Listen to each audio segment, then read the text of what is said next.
विवेकानंद के पिता मर गए तो बड़े कर्ज में छोड़ गए। मस्त मौला आदमी थे, तो ही तो विवेकानंद जैसा बेटा हो सका।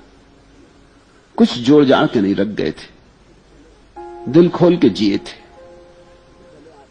उल्टी उधारी छोड़ गए थे, सभी भले आदमी छोड़ जाते।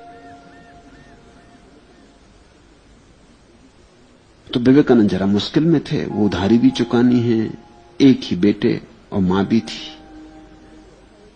कभी कभी तो ऐसी हालत हो जाती कि घर में खाने को भी ना होता।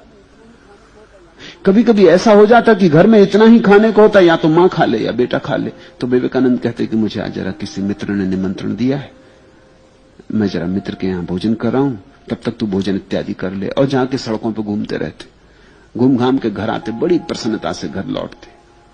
दरवाजे पे आके प्रसन्नता बनानी पड़ती, भूख तो पेट में सुलगती। दरवाजे से बड़े प्रसन्न होकर आके लौटते, पेट पे हाथ फेरते हुए डकार भी लेते, ताकि मां को भरोसा आ जाए। क्योंकि मां को भी शंका होती थी कि बार बार कौन मित्र इसको देने लगे निमंत्रण, कभी दिखाई नहीं पड़ते, कोई निमंत्रण देने आता भी नहीं।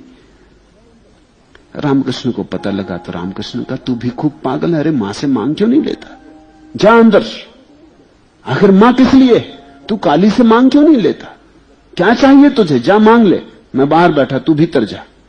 अब जब रामकृष्ण कहें तो विवेकानंद भीतर गए, घंटा भर लगा दिया, लौटे वहां से आंसुओं से गदगद, बड़े प्रसन्न।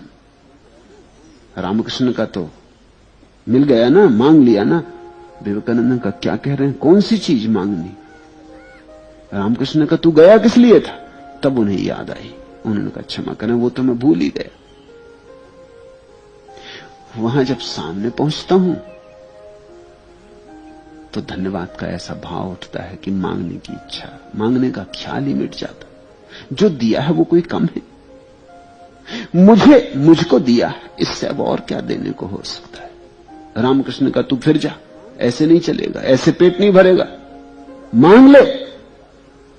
ऐसा 3 बार भेजा और 3 बार विवेकानंद बाहर आए बड़े गदगद और भूल भूल के। फिर रामकृष्ण खूब हंसे और उन्होंने कहा आज तेरी परीक्षा थी, अगर मांगता तो मुझसे फिर तेरा कोई संबंध न रह जाता। आज तू जीत गया, तू परीक्षा में पूरा उतरा।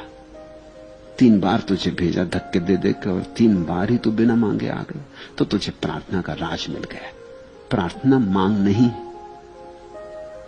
प्रार्थना भिखमंगापन नहीं, प्रार्थना सम्राट का धन्यवाद है।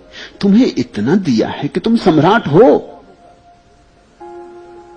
और क्या होगा जिससे तुम सम्राट हो जाओगे, कमी क्या है।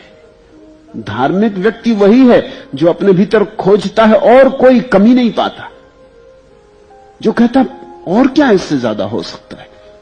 इससे ज्यादा हो ही नहीं सकता, जितना दिया है अपरंपार है। और इस भाव के पीछे ही आती कृतज्ञता छाया की तरह एक परम धन्य भाग का भाव, एक अहोभाग उठता है, सुगंध की तरह दूर आकाश तक उठता चला जाता है। जैसे दिए से ज्योति उठती, जैसे अगरबत्तियों से गंध उठती, जैसे फूलों से सुवास उठती, ऐसी ही सुवास प्रार्थना है।